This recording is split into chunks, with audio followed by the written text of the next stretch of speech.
నమస్కారం, welcome to I dream. ధర్మ మార్గం విత్ విజిత కార్యక్రమానికి స్వాగతం.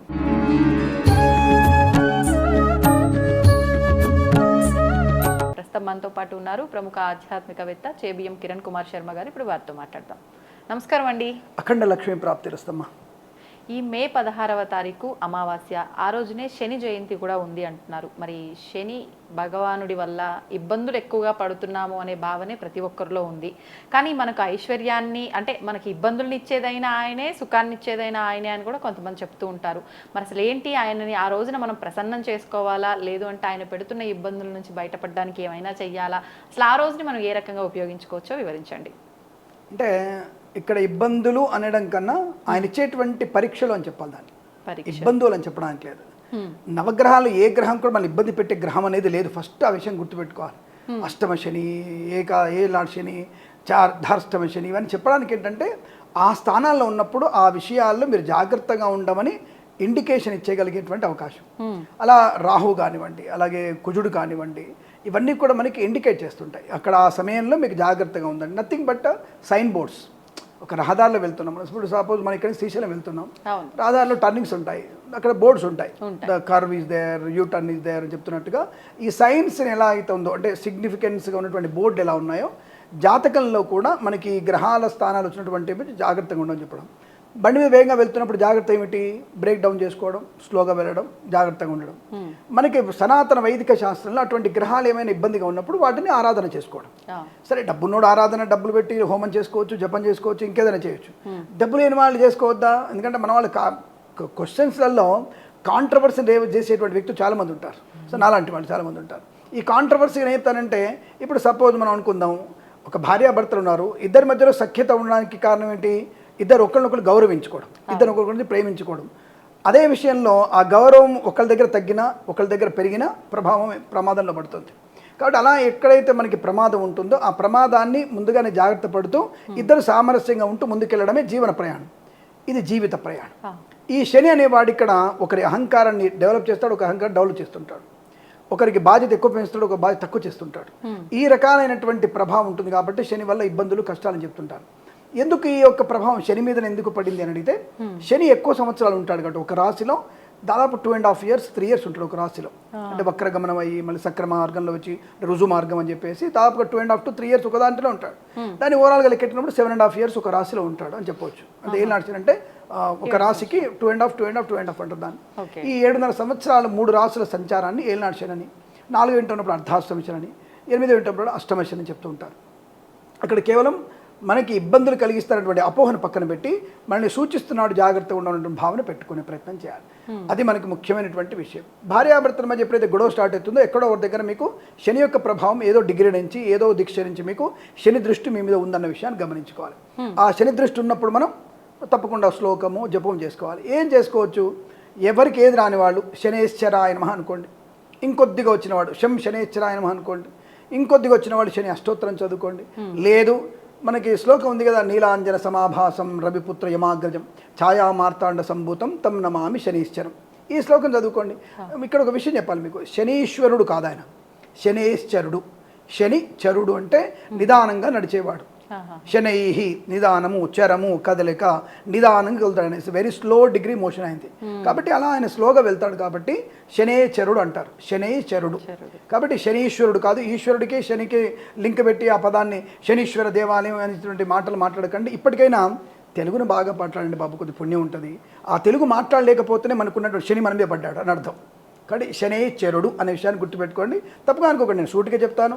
స్ప్రైట్లు అంటుండే, నేను వేరే డ్రింక్లా కాదు, స్ప్రైట్, సూటిగా సుత్తి లేకుండా. రైట్, ఆ విషయాన్ని గమనించుకుంటే మంచిది. ఎందుకంటే ఇట్లాంటి అమ్మాయిల ముందు అలాగ మనం జాగ్రత్తగా మాట్లాడితేనే, మన ఒళ్ళు దగ్గర మాట్లాడితేనే శని నా మీద లేనట్టు, నేను బాగా ఉన్నట్టు అర్థం. ఎందుకంటే అట్లా అసలే ఆవిడ గురుగ్రహం, ఆవిడ నేనేమో శనిగ్రహం లాంటి, ఆవిడ నా మీద ఎఫెక్ట్ నాకు కష్టమే, నా ఎఫెక్ట్ ఆవిడ మీద కష్టమే. కాబట్టి అందుకని జాగ్రత్తగా ఉండాలి. అంటే ఒక వ్యక్తిలో ఉన్నటువంటి మాటల యుద్ధం కూడా ఇలాగే ఉంటుంది, శని వల్లనే వస్తుందని అర్థం. ఖర్చు కూడా అలాగే ఉంటుంది. అంటే ఎప్పుడు కూడా సీరియస్గా చెప్పడం అనేది శనీశ్వరుడు యొక్క తత్వం. గురువు యొక్క ప్రభావం ఆనందంగా ఉండడం కోసం చెప్పడం.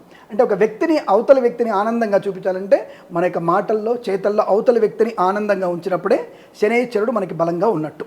కాబట్టి అవతల వ్యక్తితో ఎప్పుడు కూడా మనం ఎమోషనల్ కాకుండా ఎఫెక్షనల్గా మాట్లాడగలిగితే శనీశ్వరుడు మనం ఏం చేయడు. ప్రేమపూర్వకంగా, మర్యాదపూర్వకంగా, ప్రేమపూర్వకంగా, ఆనందంతో మనసు విప్పి మాట్లాడుకునే ప్రయత్నం చేయాలి. ఒక కూతురుతో కానీ, ఒక భార్యతో కానీ, ఒక భర్తతో కానీ, తల్లితో కానీ, తండ్రితో కానీ మనసు విప్పి మాట్లాడడం, మనసులో ఒకటి పెట్టుకొని బయట మాట్లాడడం అనేది కరెక్ట్ కాదు. దానికి శనీశ్వరుడు యొక్క ప్రభావం అక్కడే ఉంటుంది. మాట తీరు మారిపోయి ప్రభావాన్ని పొందుకుంటాం కాబట్టి జాగ్రత్తగా ఉండాలి. దానికి ఇందాక చెప్పినటువంటి మనకి ఛాయా మార్తాండ సంభూతం ఆ శ్లోకాన్ని చదువుకుంటే తప్పకుండా మీకు అనుకూలవంతమైనటువంటి శనీశ్వరుడు అనుగ్రహాన్ని పొందుకోవచ్చు. మే 16వ తేదీ భరణి నక్షత్రంతో కూడినటువంటి శని జయంతి అని చెప్తున్నారు. యాక్చువల్గా చెప్పాలంటే పుష్యమాసం శనికి చాలా ఇష్టం. పుష్యమి నక్షత్రంతో అమావాస్య వస్తే ఇంకా మంచిది ఆయనకి.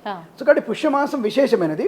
కానీ వైశాఖ అమావాస్య ఆయన పుట్టినటువంటి రోజు అని చెప్పేసి శని జయంతి జరుపుకుంటున్నారు. అది మనకి 16వ తేదీ, మే 16వ తేదీ శనివారం రావడం, ప్లస్ భరణి నక్షత్రం, రెండోది మనకి అమావాస్యతో కూడుకోవడం. ఈ వీటి వల్ల మనకి ఏంటంటే తప్పకుండా మనకి అనుకూలవంతమైనటువంటి శనేశ్వరుడి యొక్క అనుగ్రహాన్ని పొందడానికి అభిషేకం, అర్చన. ఏం అభిషేకం చేయాలి అంటే నల్ల నువ్వులతో తీసినటువంటి నూనెతో అభిషేకం చేయాలి. నల్ల నువ్వులతో తీసిన నూనెతో అభిషేకం చేయాలి. చాలామందికి ఇక్కడ మళ్ళీ ఒక విషయం, మళ్ళీ కాంట్రవర్సీ, ఒక సింపుల్ ఇన్ఫర్మేషన్.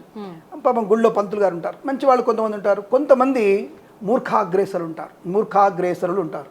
ఏమిటి వాడికి తలదో తోక తెలియదు. వెంటనే శనేశ్వరుడి దగ్గర అభిషేకం చేయగానే మీరు వెంటనే బట్టలు మార్చేసేయాలి. ఎక్కడ మాట్లాడుకోవాలంటే అక్కడ ఎక్కడ నడ్డంగా తిరగాల అంటే బుద్ధి ఏమి జ్ఞానం ఉండదు. ఇక్కడ స్నానం చేయాలి, ఏంటి ఒంటి మీద నీళ్ళు పోసుకోవాలా, అదేనా శ్మశానమా?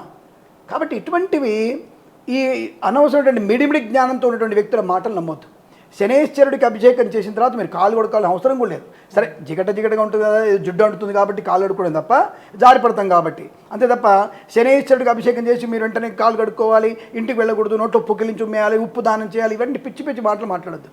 తెలియని పంతులు తెలియనట్టు ఉండండి. తెలిసిన వాళ్ళు ప్రవర్తన మంచిగా ఉంటే మంచిది. ఇది విషయం కూడా ఇది నేను హెచ్చరికగా చెప్తున్నాను. నేను ఏదైనా మిమ్మల్ని బతిమాడట్లా, శాస్త్రాలు ఎక్కడ చెప్పబడలా. శనేశ్వరుడు అభిషేకం అయిన తర్వాత శివాలయంలోకి వెళ్ళొద్దు, విష్ణువాలయానికి వెళ్ళొద్దు, అమ్మవారి దర్శనం చేసుకోవద్దు, ఇవన్నీ ఎక్కడ చెప్పబడలా. హాయిగా మీరు శనేశ్వరుడి నవగ్రహాల అభిషేకం చేసుకొని పూజ చేసి మళ్ళీ మీరు శివాలయానికి వెళ్ళొచ్చు, నా విష్ణు స్వామి దగ్గరికి వెళ్ళొచ్చు, అందరి దేవుళ్ళ దగ్గరికి వెళ్ళవచ్చు. నాకు ఎటువంటి దోషం లేదు. కాళ్ళు కడగాల్సిన అవసరం లేదు, మీరు బట్టలు మార్చాల్సిన అవసరం లేదు, స్నానం చేయాల్సిన అవసరం అంతకన్నా లేదు. కాబట్టి మీరు ఆ విషయాన్ని గమనించుకొని, ప్రేక్షకులందరూ కూడా తెలివైన వాళ్ళు, మంచివాళ్ళు మన ప్రేక్షకులు, ఇది అర్థం చేసుకొని ఆనందంగా ఉంటే చాలా మంచిదన్న విషయాన్ని గమనించండి. అలాగే ఆ రోజు వీరేంత వరకు మీరు ఒక మూకుళ్ళలో ఒక అంటే మనకి ఇనుప బొచ్చులో దాంట్లో నల్ల నువ్వులు పోసి, దాంట్లో ఒక నల్ల నువ్వులు పోసి దాంట్లో కాసింత ఒక ఉప్పు ప్యాకెట్ కూడా వేసేసి ఎవరికైనా బ్రాహ్మడికి దానం ఇవ్వగలిగితే విశేషం. మరి ఇక్కడ చాలామంది బ్రాహ్మడికి ఇవ్వాలా, చూసారా, బ్రాహ్మణ పక్షపాతి అనేటువంటి కాంట్రవర్సీ క్వశ్చన్స్ కూడా వస్తాయి. బ్రాహ్మడికి ఎందుకు ఇవ్వాలి అంటే నిత్య గాయత్రి అనుష్ఠాన పరుడికి ఇవ్వాలి. మనం నిత్యం గాయత్రి అని చేసుకోవడానికి, ఈ అనుష్ఠానం చేసుకునే వాడికి తప్ప ఈ అనుష్ఠానం ఉన్నటువంటి వ్యక్తులు కాదండి. అర్థమైంది అనుకుంటా. దరిద్రులు ఇలా తయారైనటువంటి వ్యక్తులు ఉన్నారు కాబట్టి అలాంటి వాళ్ళకి దానం ఇవ్వకూడదు. దానికన్నా మామూలు వ్యక్తికి ఇవ్వండి, పర్వాలేదు తీసుకుంటే. ఈ నిత్యానుష్ఠానం చేసుకునే వ్యక్తికి ఇవ్వడం వల్ల ఏమిటంటే మీకున్నటువంటి పాపస్తత్వాన్ని, శనేశ్వరుడి యొక్క పాప దృష్టిని తన వైపు తీసుకొని మీకు పుణ్యాన్ని కలిగించి తను తపస్సు చేసుకొని జపం చేసుకొని మీ యొక్క పాపాన్ని, తనకు తీసుకున్నటువంటి దోష పాపాన్ని రెండు పోగొట్టుకొని మళ్ళీ అనుకూలమైనటువంటి ఎనర్జీ పొందుకున్నాడు. రీ ఎనర్జీ అంటారు దాన్ని.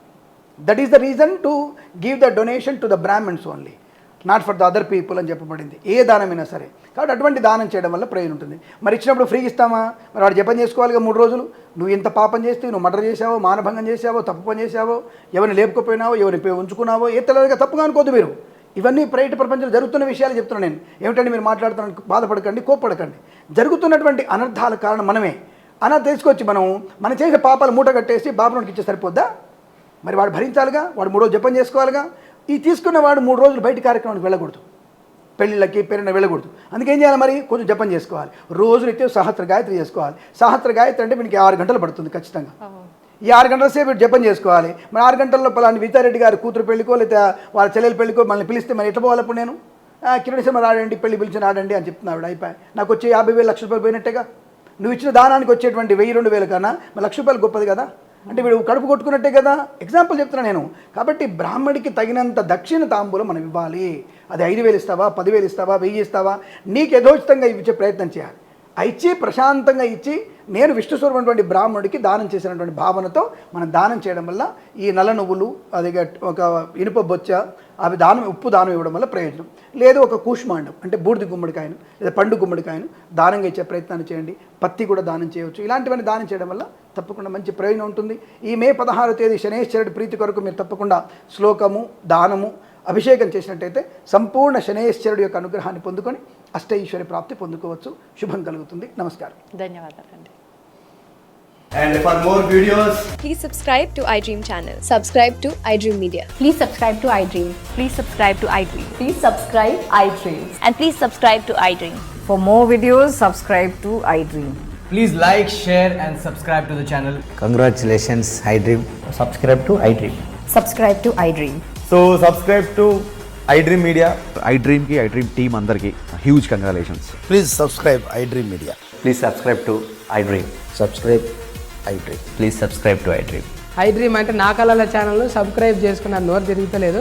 మీరైతే గంట గుర్తు కొట్టండి. For more such videos, please subscribe to iDream. Subscribe to iDream. Please subscribe to iDream. Please subscribe iDream Media. Please do subscribe to iDream. Please subscribe to iDream Media. For best entertainment and information, please subscribe iDream. And don't forget to subscribe to iDream.